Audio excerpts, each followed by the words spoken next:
다음 주 9일 화요일에 남북한이 판문점에서 고위급 당국회담을 열기로 했습니다.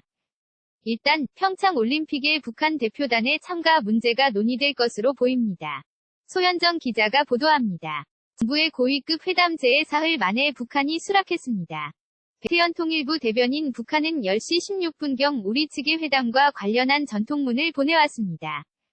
1월 9일 판문점 평화의 집으로 나가겠다고 했고요.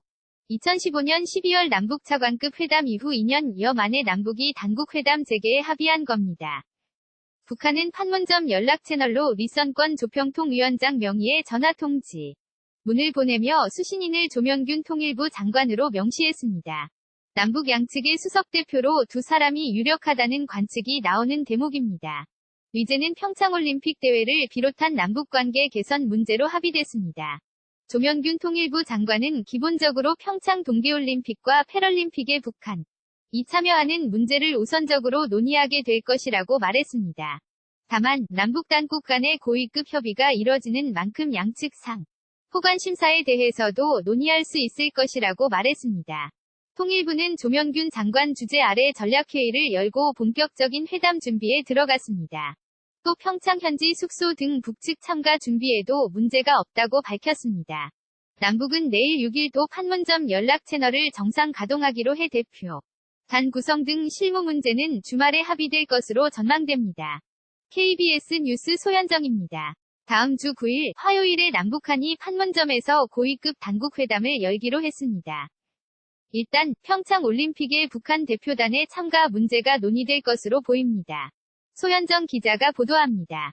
정부의 고위급 회담제에 사흘 만에 북한이 수락했습니다.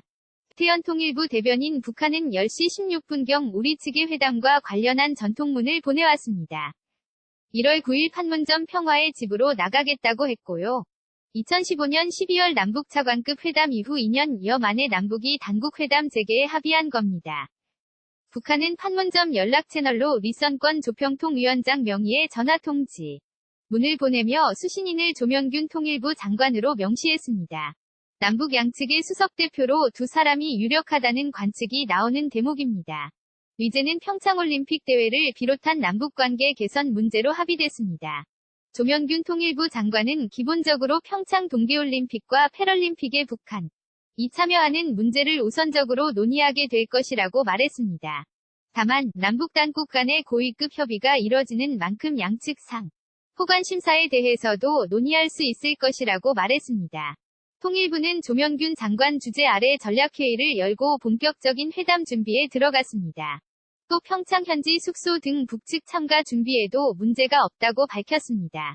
남북은 내일 6일도 판문점 연락 채널을 정상 가동하기로 해 대표 단 구성 등 실무 문제는 주말에 합의될 것으로 전망됩니다. KBS 뉴스 소현정입니다. 이전 기사 뉴스9 헤드라인 다음 기사 수정제의 없이 수용 군사훈련 연기 총매제